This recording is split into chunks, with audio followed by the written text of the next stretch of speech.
Welcome to the Spotlight video for the ICRA 2018 paper, Deep Predictive Models for Collision Risk Assessment in Autonomous Driving. I'd like to take a moment to thank those who provided funding support for this research, including the NSF Center for Embedded Systems, Bosch, and Toyota.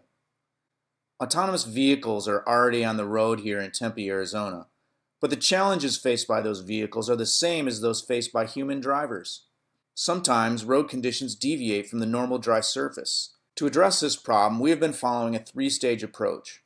First, we collect data. Second, we use the data we collected from the simulator to train a deep neural network. Finally, we turn on the trained predictive model while the simulated vehicles are actively driving around. The Deep Predictive Model, or DPM, is a neural network that uses several types of layers selected for the prediction task. Images from cameras mounted on the vehicle are assembled into sequences and sent to a series of convolutional recurrent layers. Proprioceptive data, such as vehicle state information like position and velocity, is sent to a conventional LSTM layer. Also, the driving commands used to operate the vehicle during the scenarios is sent with the proprioceptive data to the conventional LSTM layer. A key part of our method is the determination of the uncertainty of the DPM. We determine this using a technique suggested by Yarn Gal in his PhD thesis at Cambridge. We perform multiple forward passes through the DPM using the same input data, but with different connections of the model dropped out. The mean indicates the best prediction of collision-no collision, and the variance indicates the uncertainty or confidence in the model of its prediction. We can use this uncertainty in deciding what to do with the prediction.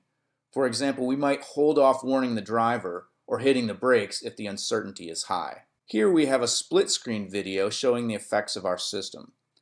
On the left is a simulated scenario that might occur without the DPM, and on the right is the same thing but with the DPM engaged.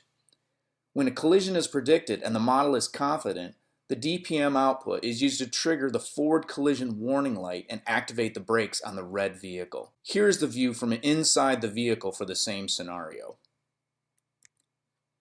Here we have another split-screen video showing the effects of our system.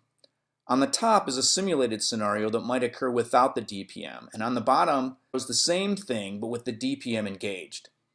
When a collision is predicted and the model is confident, the DPM output is used to trigger the forward collision warning light and activate the brakes on the red vehicle. Here is another split-screen video showing the effects of our system. On the top is a simulated scenario that might occur without the DPM, and on the bottom, the video shows the same thing but with the DPM engaged. Thank you for watching my Spotlight video, and I look forward to taking your questions at the poster session.